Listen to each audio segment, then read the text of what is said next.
en la iglesia para que la iglesia misma lo practique con intensidad todas estas cosas.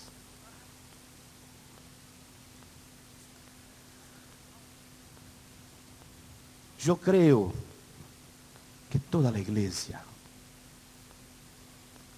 es una compañía de siervos de Dios.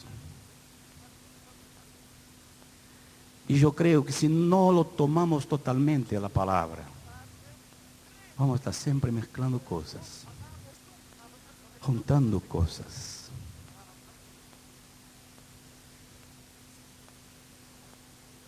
Esto,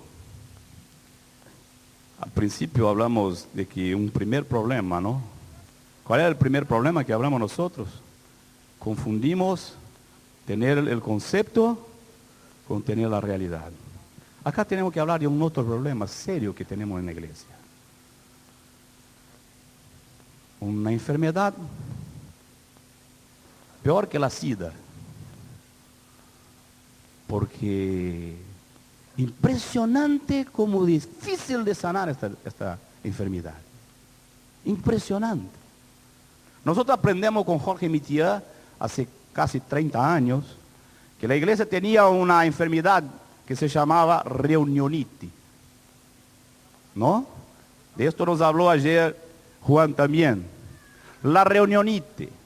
Todo está en vuelta de la reunión. Y cuando uno entre una reunión y otra no pasa nada, estamos, oh, cómo fue linda la reunión, cómo no vamos a tener la próxima tan linda. Esto estamos esperando, porque parece que la obra de Dios está ahí adentro de la reunión. Esto es reunionite.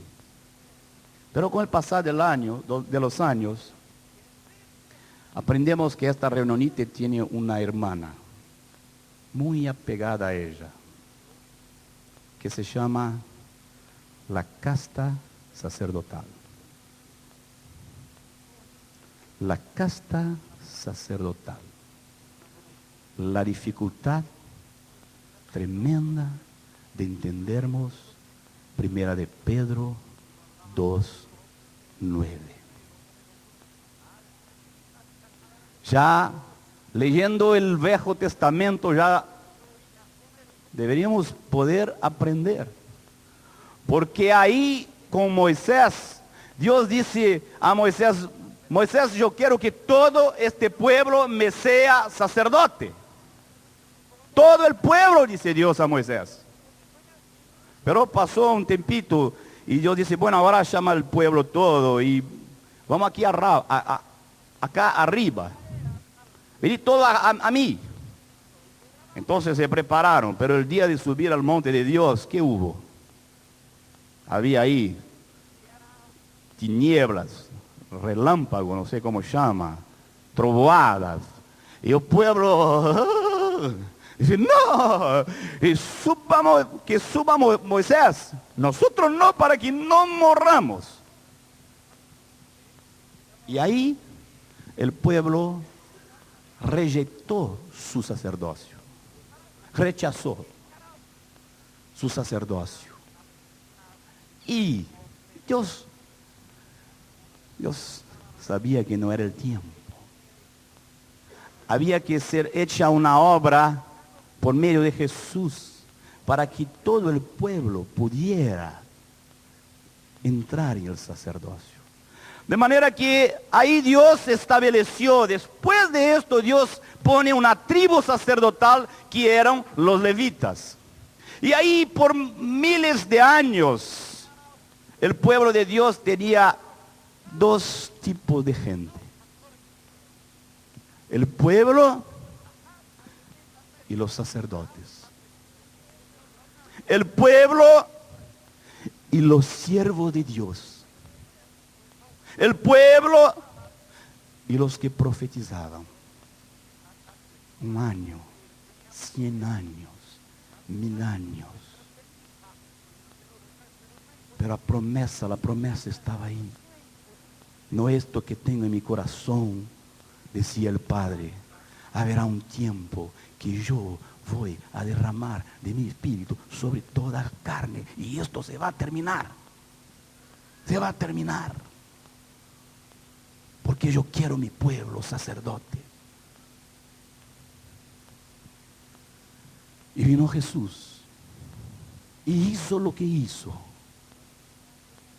Y entre tantas cosas que hizo con la cruz, una de ellas fue formar un pueblo de reyes y sacerdotes.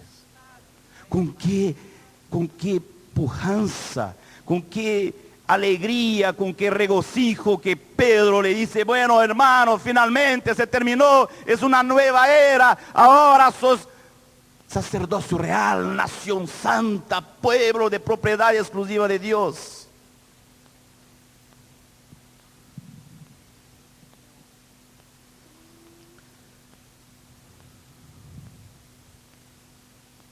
Creemos en esto. Vivimos esto.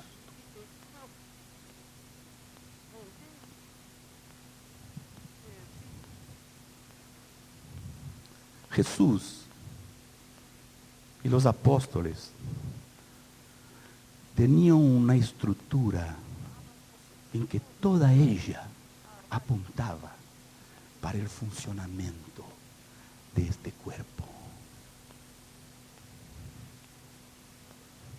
Nosotros heredamos una estructura que para nada está en la Biblia y que la mantenemos. Hacemos importante este madero como si fuera el madero de la cruz de Cristo. Damos importancia a este monstruo acá.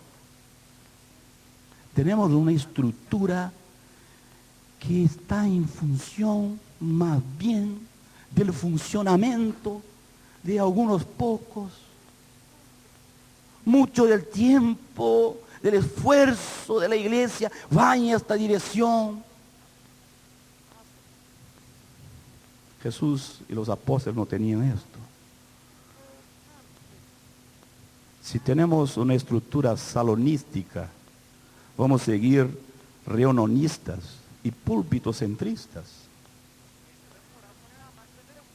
Y esto no está en la Escritura. No es para esto que el Señor puso estos hombres. El Señor nos puso para hacer con que la iglesia funcione dinámicamente con todo. Y tenemos que poner nuestro corazón, nuestro esfuerzo, poner todo en esta dirección. Hace muchos años, yo creo que unos 30 años, estuvo un hermano, no sé si era americano o inglés, estuvo acá, quizás ustedes algunos lo conocen, lo leyeron, lo escrito, un tal de Kenneth Strahan. ¿Lo conocen? Bueno, estuvo acá en Argentina y dio un testimonio bárbaro. Yo leí esto hace como 25 años y me impactó. Este hombre era un misionero que estaba en América Central, no sé a dónde, y estaba muy, estaba frustrado él, porque la cosa no marchaba, la iglesia no crecía, y él no sabía lo que había. Y él se puso a orar y tenía angustia delante de Dios por la situación de la iglesia y por la situación del ministerio de él mismo. Y entonces hubo un tiempo, estos misioneros ingleses tienen, se llama de año sabático, algo así, que ellos paran por 6 meses o un año y andan por toda parte, orando, buscando. Y él cuando entró en esto, él se dedicó a orar al Señor y dice, Señor, ¿qué pasa? Y el Señor le dice, bueno, hay algunos movimientos en la tierra que crecen mucho, va a mirar a ellos. ¿Cómo? Y él se dio cuenta que había 3 movimientos que crecían mucho en la tierra. Esto la década, qué sé yo, 50, 60, yo creo que la década de 60. Y dice, crecían mucho los comunistas, crecían mucho los testigos de Jehová y crecían mucho las asambleas de Dios. Un movimiento genuinamente cristiano de la predicación de la palabra, un movimiento religioso de una secta herética y un movimiento político mundial. crecía en barbaridad. Y él, en el escrito que pone, él muestra los números, la forma como crecían los testigos de Jehová en Sudamérica, en África, algo increíble. Y él se puso, y el Señor le dice, te mete entre ellos. Bueno, y él se metió entre los testigos de Jehová, entre los comunistas. Y fue a los de la Asamblea de Dios, y estuvo ahí, anduvo con ellos. Y orando al Señor, y el Señor dice, mira bien. Y él quedó mirando. Y después de los 6 meses que estuvo en esta pesquisa, esta encuesta, entonces él llega a la conclusión que Dios le da. Interesante. Muy interesante. Interesante porque él no empieza diciendo lo que era el secreto de cada uno de estos grupos. Empieza diciendo, voy a decir lo que no era el secreto de esta gente. Bueno, número 1, no es por la cantidad de dinero que tiene.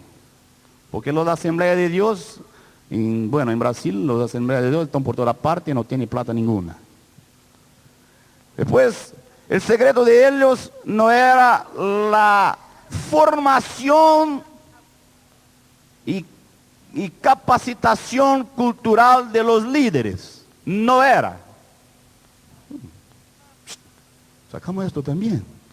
Después dice, el secreto de ellos no es la pureza de la doctrina.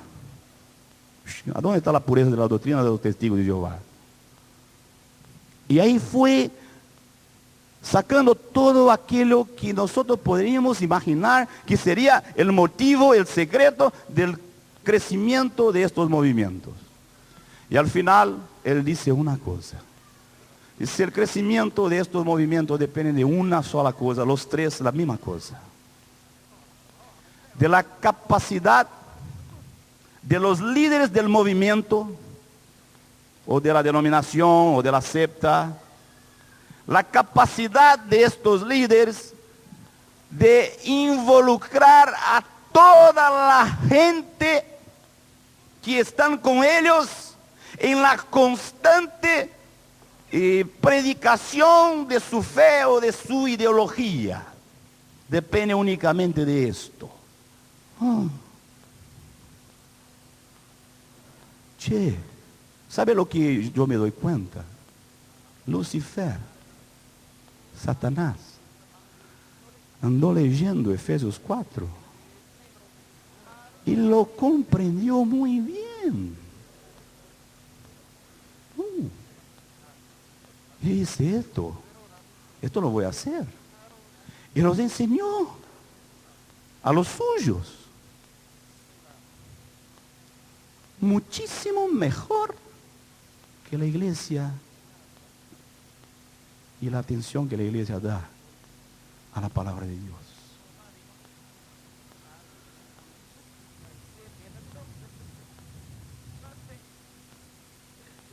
Me acuerdo cuando empecé a hablar de este tema hace unos 15 años,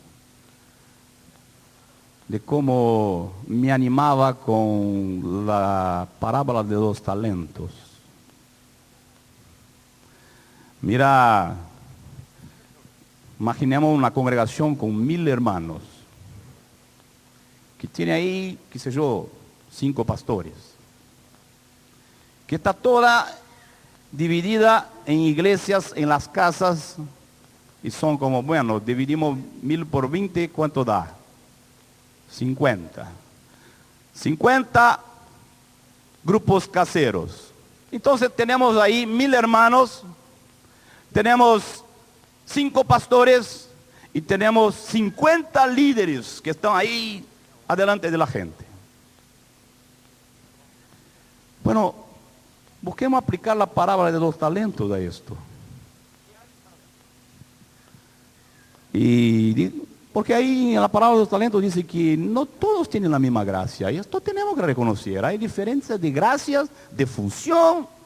Hay algunos ministerios que son específicos, que son dados a pocos. Hay otros ministerios que son dados a toda la gente, a toda la iglesia. No tenemos duda cuanto a esto. Mira, vamos a jugar un poquito. En esta congregación que estamos hablando, imaginemos que los 5 pastores que están adelante son los que tienen 5 talentos. en la gracia más desarrollada, mayor experiencia, tienen 5 talentos. Empezaron con 1, pero ahora están con 5. Hay 50 líderes. Vamos a decir que estos 50 líderes son los que tienen 2 talentos. Entonces, 5 pastores con 5 talentos, ¿cuántos talentos da? 25. 50 líderes con 2 talentos, 125. Pero ahí está toda la iglesia, los hijos de Dios. Y sabemos una cosa de la parábola del talento. Nadie queda con nada. Nadie queda sin talento ninguno. Al mínimo 1. Bueno, ponemos un talento en cada uno de estos. ¿Cuántos son? 1000. Ahora miramos si esta gente va a trabajar, a invertir sus talentos. Mira, si los pastores oran, predican, suben, descen, ayunan, lloran, hablan, mueven algunos líderes, los líderes, bueno, estamos juntos y también se mueven. Tenemos ahí 125 talentos funcionando. Y los demás 1000. ¿Qué queremos nosotros? 125 talentos funcionando o queremos 1000 talentos funcionando. ¿A dónde está la fuerza sacerdotal de la iglesia? No está acá.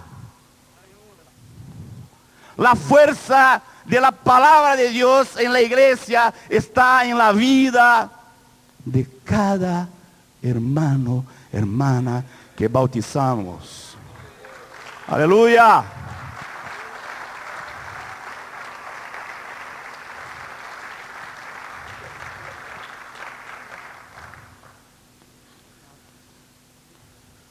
Ahora, hermanos, en la práctica, ¿a dónde empieza el ministerio de estos hermanos? Porque en el cielo, el ministerio de cada hermanito empezó lá en el Pentecostés. Ahí empezó el ministerio de toda la iglesia. Ahí fue derramado el Espíritu Santo y cada uno fue declarado como sacerdote. Pero en la práctica, para que esto sea funcional, ¿a dónde empieza el ministerio de cada uno de los hermanos? Voy a decir a vos, empieza en tu mente, en la mente de los pastores y de los líderes de grupos. Porque si en tu mente tú ves a un montón de ovejitas que necesitan de tus sermones, ellos y vos van a vivir en función de esto. Y no van a desarrollar su ministerio. Si tú le ves como un sacerdote, tú vas a trabajar en función de esto mismo. Y esto va a ocurrir en la práctica. El problema es que estamos tan cientes de nuestra sabiduría y de la Biblia que tenemos, que el espacio para el funcionamiento de esta gente de este tamaño. Tenemos toda una estructura con un montón de cosas para que lo de 5 talentos funcione. Hay un problema acá. Primero, el que tiene un talento, como dice Jesús, lo piensa que no tiene, lo quiere enterrar. Lo quiere enterrar. Mira el talento de él, mira el talento del pastor y dice, ¿cuándo yo puedo hacer lo que hace ese hombre? ¿Cómo yo voy a hablar como él habla? Lo quiere enterrar. Este es el problema de él. Y después lo de 5 talentos, está contento. Que este de un talento lo enterró y está sentado en una silla oyendo los sermones que tiene él. Y ahí el problema es lo de 5 talentos. Y en medio está lo de 2. Y lo de 2 trata de imitar a lo de 5. Lo de 2 talentos va en su grupo casero y hace lo mismo. Y tiene un grupo que funciona mucho más. Es lo que habla él, de los consejos que tiene y de lo que va a hacer. Funciona él, no funciona la gente.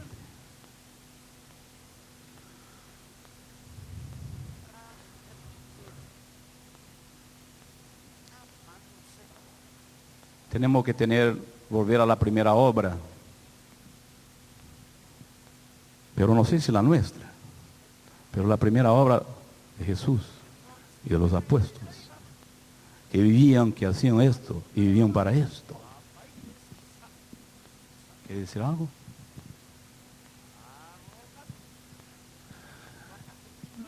Oyendo, Marcos, me vino que la casta sacerdotal tiene una estructura. La estructura es un templo, muchas reuniones, el púlpito, una enseñanza sofisticada en un nombre de su iglesia, para que pueda mantener la casta especial. Mas el sacerdocio de los santos necesita del Espíritu Santo, del relacionamiento entre los hermanos, las casas y la rua, y la calle, para hacer lo que Dios quiere. Cuando tenemos en Salvador fuimos muy perseguidos, no por la doctrina, porque nadie se entera de lo que predicamos. La doctrina no es problema, porque pregamos el evangelio del reino cuando vamos a una denominación, es un suceso. Tremenda palabra de Dios, hermano. Es eso que está en la escritura, es mismo. Un discípulo es esto, no hay problema. El problema que tienen con nosotros es que no tenemos un nombre, porque no aceitamos que carimben nuestra testa como comunidad tal, como cosa tal. No, la iglesia no tiene nombre, la iglesia es una. Después tienen problema con nosotros porque no tenemos un templo, un local de reuniones. Estamos por la calle y por las casas solamente. Después tienen problema con nosotros porque no nos llamamos pastor fulano de tal y apóstolo no sé qué más, porque entendemos que todos somos sacerdotes del Señor. No tenemos el púlpito como la cosa más importante, es 10% para nosotros la importancia en la enseñanza, el púlpito, y no tenemos seminarios para formar pastores. Esto incomoda. Esto que nos hace ser raros, porque no se enteran lo que predicamos, mas la estructura que tenemos, ela é una ofensa para la estructura que hay. Ela ofende mucho, somos una secta por no tenemos nombre, templo, púlpito, seminarios. Y es esto que incomoda. Y yo veo que hay una cosa importante acá, porque cuando mantenemos esto levanta la casta sacerdotal. Esto anima a tener hombres que están sentados acá y que quieren funcionar y su funcionamiento apunta para acá. No para la simplicidad de lo que Dios quiere. De hacer la obra como Iván nos enseñó. Yo, aquí, ahora. En cada lugar, lleno del Señor. Entonces nosotros somos radicales con respecto a esto. Y esto incomodó mucho. En muchos encuentros tuvimos que nos levantar y no permitir el carimbo. Acá están los dos pastores de la comunidad. No, hermano. No. Acá están más 2 pastores juntos con ustedes en la iglesia de esta ciudad. Y a veces te torna un poco incómodo. Mas para resgatar una verdad, hermanos, tenemos que nos posicionar con firmeza, si no, no resgatamos a ella. Que el Señor nos bendiga. Aleluya.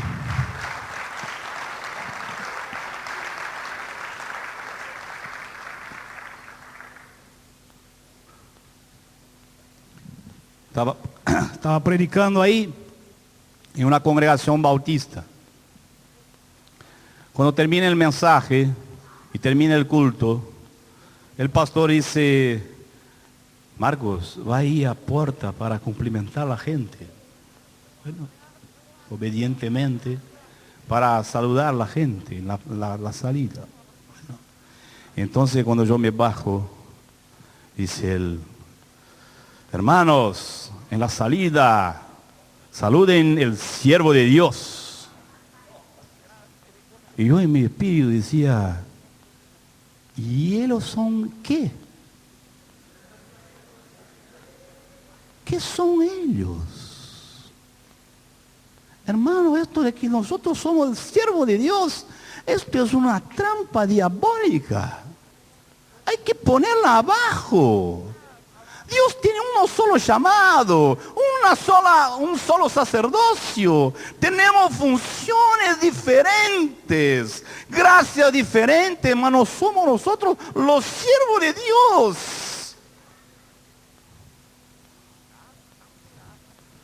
El ministerio del hermano va a empezar en tu mente cuando él está ahí entrando en la agua del bautismo. Si yo creo en la palabra de Dios, aquella hermanita que se está bautizando hoy, que ya está con 70 años, que no sabe leer, que siempre fue pobre, que nunca supo nada, yo tengo que entender que está siendo bautizada un sacerdote de Dios. Y actuar en función de esto. Y no decir: ahí más una hermanita pobrecita para que yo la cuide. Por supuesto que ya tengo que cuidar. Por supuesto que la tengo que enseñar. Pero si yo no comprendo esto, la iglesia toda va a marchar de una forma equivocada. Hermanos, ahora si quieren pueden usar los tomates para... Pero tengo que decir algo más. Aunque vengan los tomates. Caímos hace años en una trampa.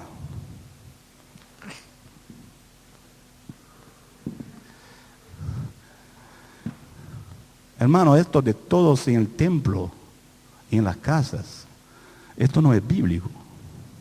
Esto es una trampa. No hay esto en la Escritura. No hay esto en la Escritura. Nosotros caímos en el comienzo. Hace como 15, 20 años decimos: saca esto, que esto no es de Dios. ¿A dónde los templos? ¿Qué templo? Mirá, todos, si fuéramos a aplicar hoy, sería todos en el shopping y en la casa. Si fuéramos a tomar la palabra como está. No estamos en un templo como esto no había, nunca anduvo en la mente de Jesús, de apóstoles, nada de esto que es tan importante para nosotros. El salón, las sillas, el púlpito, el micrófono, no había, nunca hubo. Invención de la iglesia, la misma iglesia que inventó la ascensión de Virgen María, inventó esto. Ahí tenemos todos los días en el templo, pero vas a mirar y dice el pórtico de Salomón. ¿Sabes lo que es el pórtico de Salomón? Aquel lugar a donde la gente estaba vendiendo las palomas y todo, y Jesús fue ahí y derrumbó a todo. Ahí, un lugar público, una feria. ¿Feria? Sería una feria. Ellos estaban ahí y en las casas y nada más. Lo único que puede dar ahí alguna idea para que un teólogo se agarre ahí. Es lo que dice Pablo a 1 Corintios. Bueno, cuando estamos todos juntos en el mismo lugar. Bueno, por ahí alguna vez estaban todos juntos. Pero no sé si él estaba hablando todos juntos de un grupo casero. No se sabe lo que estaba diciendo él. Porque la iglesia no construyó esto. No tenía esto. Porque la iglesia no necesitaba esto. Porque la iglesia vivía para otra cosa. La iglesia vivía para ser iglesia. Nosotros tenemos un problema de identidad. Venimos de una estructura que, bueno, para ganar a la gente tenía que hacer una campaña. Y pusimos un montón de herencias, dejamos de lado. Pero no tomamos lo otro. Algunos en Brasil, algunos pastores, yo tuve que sentar sinceramente con ellos y decir, hermano, yo te digo, vuelve a hacer lo que hacías antes. No, pero la campaña, la sanidad que no me daba discípulos, vuelve a lo mismo, yo digo. Porque andaba mejor. Vos andaba mejor. Porque sacaste lo que hacía y no pusiste lo que es de Dios. No pusiste los sacerdotes y los santos. No pusiste en tu mente que tiene que movilizar a la gente. Que tiene que estar en la calle con la gente. Y enseñar a esta gente a desarrollar su sacerdocio. No lo hiciste. ¿Y sabe a dónde vas? A ninguna parte.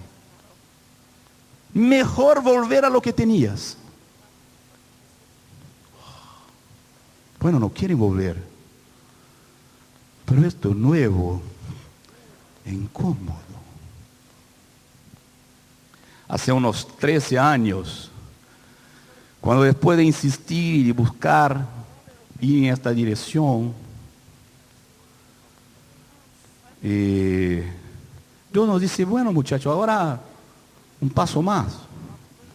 Aún estamos con los templos, el templo, y no teníamos templo, pero toda semana teníamos que alquilar un lugar para tener una reunión. Pero vino la hora y dice, bueno, no hay tiempo para todo. No hay tiempo. O una cosa o otra. ¿Y qué funciona acá? ¿Qué produce fruto? Bueno, produce fruto el sacerdocio de los santos. De manera que empezamos a sacar reuniones. Y ahí en el año 90 decimos, bueno, una reunión al mes es suficiente. Es demasiado quizás. Una reunión al mes. Y lo demás la gente funcionando. Y nosotros vamos a andar por ahí en los grupos, ver lo que está ocurriendo y animando a los hermanos y enseñando cómo funciona el ser testimonio, el edificar en las conjunturas horizontales, conjunturas verticales, todos los hermanos se amando y se ayudando. Y bueno, vamos a vivir para esto, y vamos, y fuimos. Me acuerdo de un tiempo, de una época que estábamos en una reunión mensual de estas. Estamos ahí, los hermanos siempre están gozosos que pueden estar juntos. Hasta hoy dicen, no, tenemos que tener una reunión para vernos, porque yo no veo fulano, no veo mengano hace mucho, y ahí quiere estar juntos y bailar un poco y alabar al Señor y qué sé yo. Y por ahí queremos oír uno de estos predicadores que tienen un mensaje de vez en cuando también.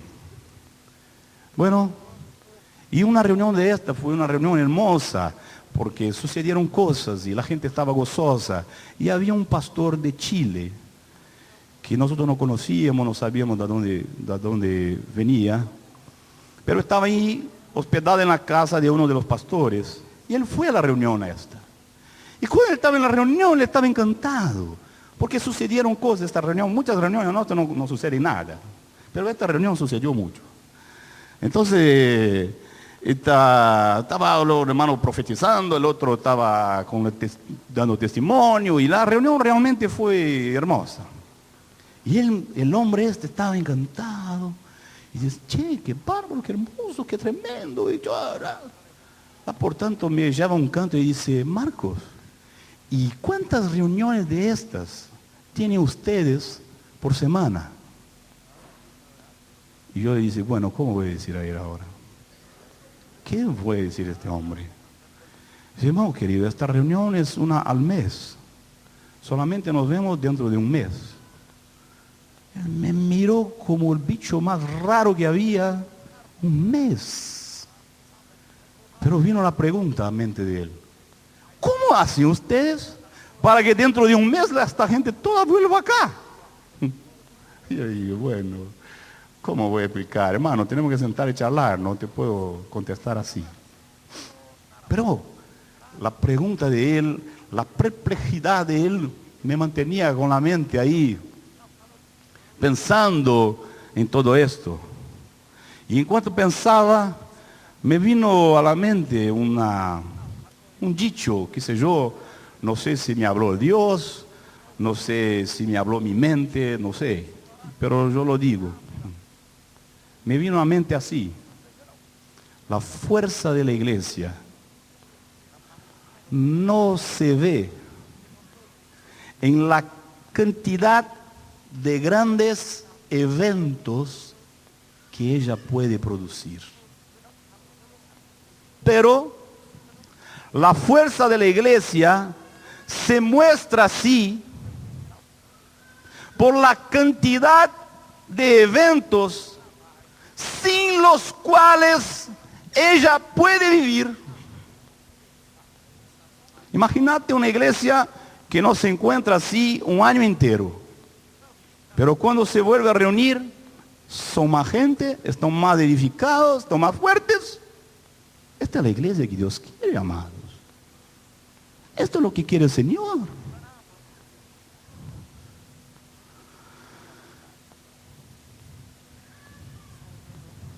Pero necesitamos tener un senso crítico, y creo que esto es lo más difícil hoy. Un senso crítico para evaluar si nuestras prácticas están de acuerdo con los principios estos que nos mostró el Señor. Si tomamos el principio y tomamos el modelo, y de esto va a hablar Mario después del modelo.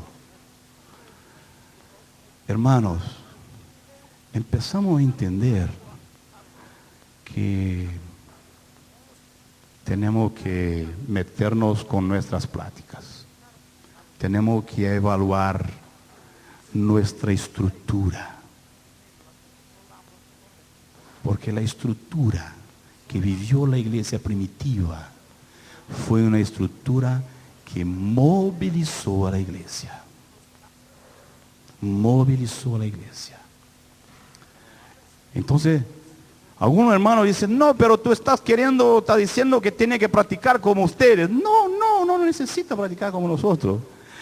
No se trata de tener la misma práctica, se trata de tener una práctica que sea conforme al principio. Y no una práctica que mantiene más bien tradiciones, herencias. Esto en todo el rol, los pastores, los líderes, las pequeñas relaciones, todo tiene que moverse conforme al modelo que tenemos en la palabra. Señor, yo sé de tu amor por nosotros, tu amor por la iglesia acá en Argentina, tu amor por estos hermanos, tu gracia sobre la vida de la iglesia. Quiero te pedir, Señor, que tú nos ayudes. Tú nos ayudes. Ayudes a evaluar nuestros caminos. Ayude, Señor, a andar en tus caminos. Te pedimos por Argentina, por Brasil, por Buenos Aires, por Salvador. Danos poder andar adelante en este desafío. Una iglesia, una familia de muchos, muchos hijos iguales a Jesús. Llévanos a esto, Señor. En nombre de Jesús. Amén.